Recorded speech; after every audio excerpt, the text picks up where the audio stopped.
दोस्तों आज हम सब लॉकडाउन के अंदर अपने घरों में बंद हैं, क्वारंटाइन हम हो रहे हैं। क्वारंटाइन शब्द हमने पहली बार सुना है, अंग्रेजी का शब्द है दोस्तों क्वारंटाइन। हमारे पूर्वज जो इतने अच्छे वैज्ञानिक थे, इतनी अच्छी रिसर्च हमारे लिए करके गए थे, उन सब को मैं आज नई पीढ़ी को दोबारा से याद दिलाना चाहता हूँ इस वीडियो के माध्यम से। वीडियो को लास्ट तक देखिए कि हमारे पूर्वज इस आज जो बीमारी आई हुई है, जिसके लिए इतना शोर शराबा हो रहा है, पूरा विश्व लॉकडाउन में है, तो हमारे पूर्वज तो ऐसी बीमारियों के लिए पहले से ही रिसर्च करके चले गए। वो क्वारंटाइन शब्द का मतलब समझते थे।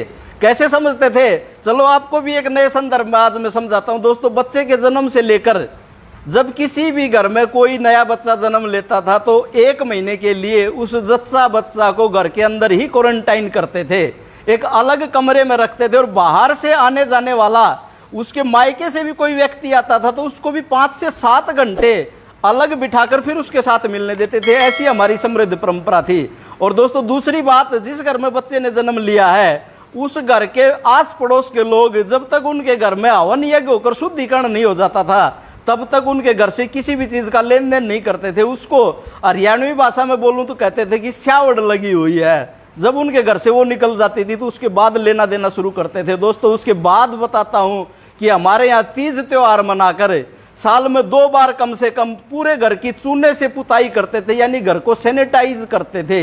इतनी अच्छी हमारी परंपरा थी। तीसरी और बात बताता हूं कि किसी भी अजनबी से जब हम मिलते थे तो हाथ नहीं मिलाते थे। हम अंग्रेज की तरह, जो हम आजकल हमारे पूर्वज टोकते भी थे लेकिन हम सुनते कहाँ थे, दूर से ही नमस्ते करने की जो हमारी परंपरा थी वो बड़ी ही जेन्युइन परंपरा थी, जो आज के संदर्भ में भी ज्यों की त्यों लागू होती है। और दोस्तों उसके बाद हमारे पूर्वजों का कितना अच्छा विज्ञान था कि कोई भी व्यक्ति घर के बाहर से जब भी आता है तो बाहर पहनने जाने वाली चप्पलें अपने देहरी दरवाजे के बाहर ही निकाल के घर के अंदर प्रवेश करता था। और बाहर, और हमारी खाने की जो परंपरा थी, जो आजकल आप खाते हो ना, बैठ के पिज्जा बर्गर जो भी खाते हो और उसको यूं ही खाना शुरू कर देते हो, दोस्तों हमारी जो परंपरा थी वह क्या थी कि हाथ धोकर खाना चाहिए। हाथ धोकर हम खाते थे। दोस्तों उसके बाद जो आज के संदर्भ में सबसे बड़ी खोज हमारे पूर्वज करके जा चुके थे कि मृत व्यक्ति के साथ उसके अंतिम संस्कार में जितने भी लोग शामिल होते थे वहां से तुरंत आने के बाद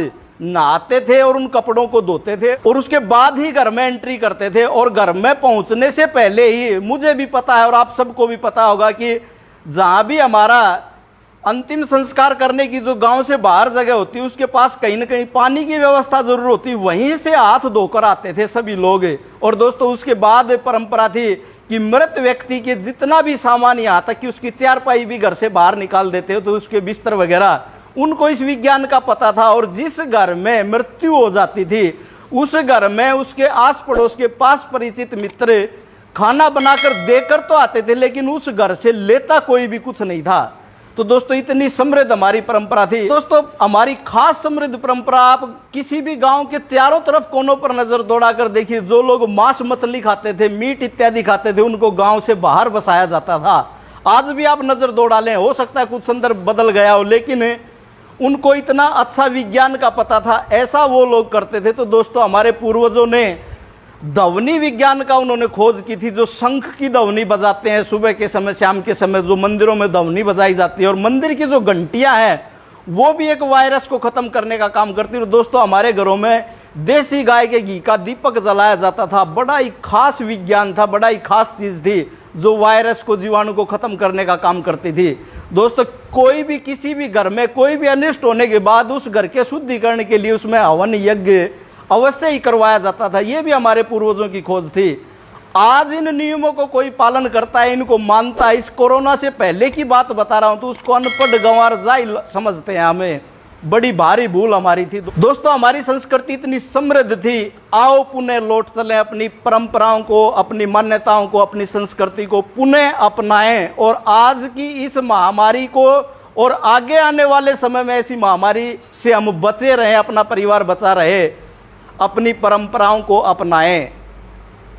अपनी वाणी को विराम देता हूं। धन्यवाद। जय हिंद, जय जवान, जय किसान।